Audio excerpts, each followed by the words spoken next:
Сәлем достар, менің есімім Гүлбану, менің авторлық әңгімелер YouTube каналыма қош келдіңіздер. Арбадағы бала, бірінші бөлім. Жаздың аптап күні, асфальттан ыстық леп көтеріліп, ауа ауыр тартып тұр. Адамдар көлеңкездеп асығыс жүріп өтеді.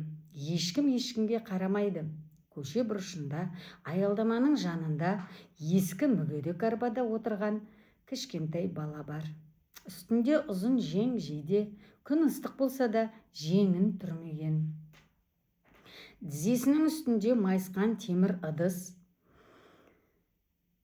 ішінде тиындар сылдырлайды.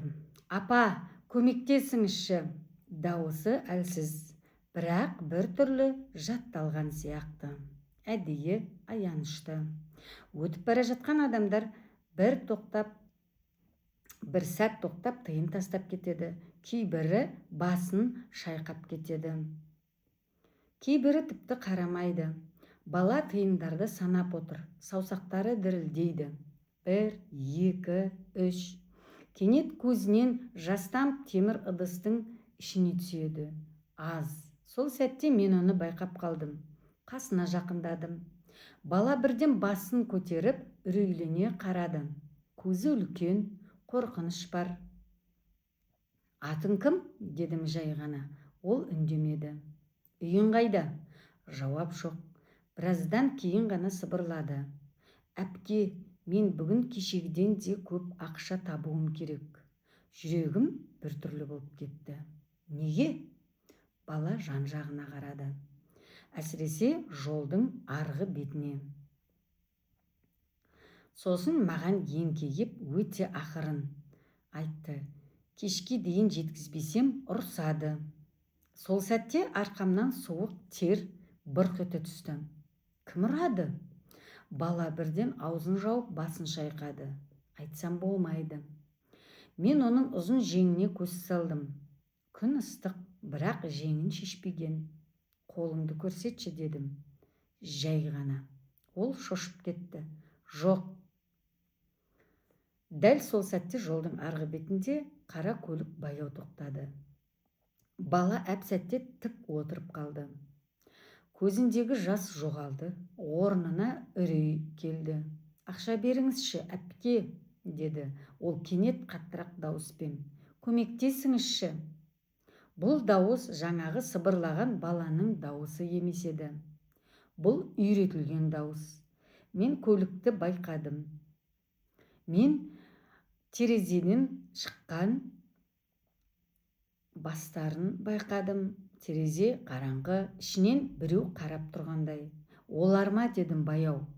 Бала ештеңе демеді, бірақ ерні қалтырап кетті. Қара көлік біраз тұрды да баяу қозғалып кетті. Бала сол кеткенше көз алмай қарап отырды. Сосын ғана сыбырлады. Бүгін көп болу керек. Мен енді түсіндім. Бұл жай қайыр сұрау емес, бұл біреудің бақылауындағы қорқыныш. Мен әлі білмедім. Дәл сол сәтте бұл оқиға менің өмірімді де өзгертіп жіберетінін. Ұзын жең. Келесі күні мен сол жерге әдейі бардым. Ішім біртүрлі мазасыз. Түнде көз ілмедім. Баланың көп болу керек деген сөзі құлағымнан кетпеді. Ол тағы да сол жерде отыр екен. Бүгін дауысы тіпті бәсең. Көзінің асты көгеріп кеткен. Кеше жылағаннан ба, әлде сәлем дедім. Ол мені бірден таныды. Бірақ қуаныш жоқ, қорқыныш бар.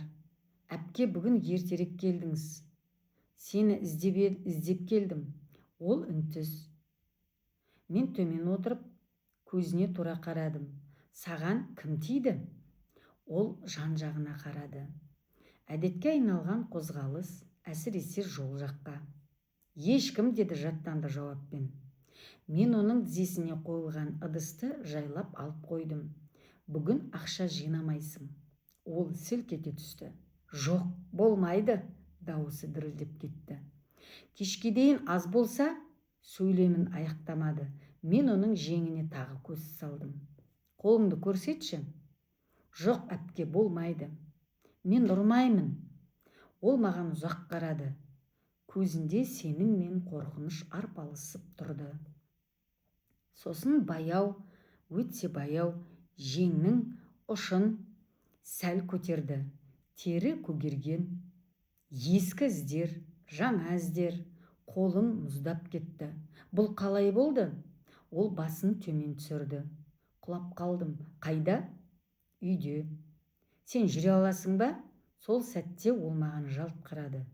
Көзінде ұсталып қалған бала емес, әшкереленіп қалудан қорыққан бала. 1 секунд, 2 секунд, сосын өте ақырын. Айтсам, мені тіпті далаға шығарып қояды.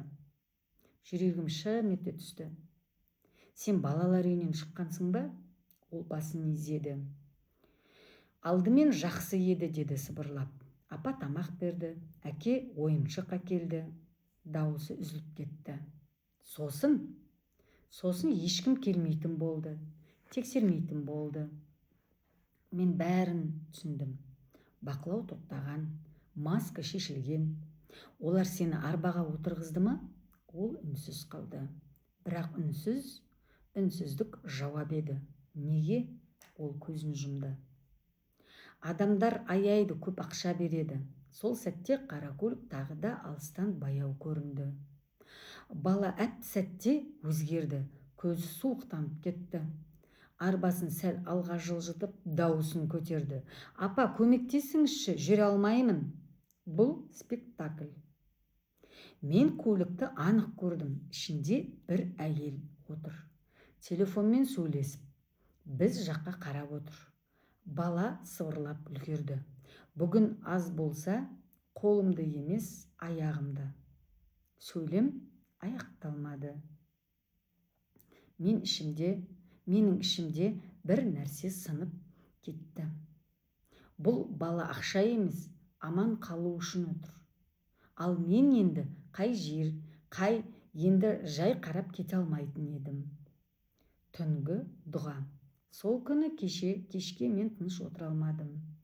Қара көлік кеткен соң да баланың соңғы сөзі құлағымда жаңғырып тұрды. Бүгін аз болса, аяғымды. Бұл жай қорқыту емес еді. Бұл тәжірибе. Демек, бұрын болған. Мен алыстан олардың соңынан ердім. Қара көлік қаланың шетіне қарай бұрылды. Биік үйлер сиреп, ескі үйлер басталды. Ақыры темір қақпа ашылып, бар шағын аулаға кіріп кетті. Үй сырт көзге қарапайым, тіпті жинақы. Әңгімемізді жалғастырмас бұрын, достар, кім қай өңірден қарап отыр, лайк басып, комментарийға жаза кетсеңіздер.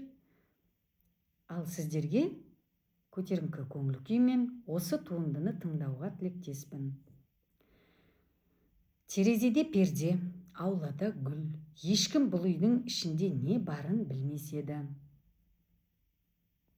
Түн түсті, мен көлігімде біраз отырдым, ішке кіре алмадым.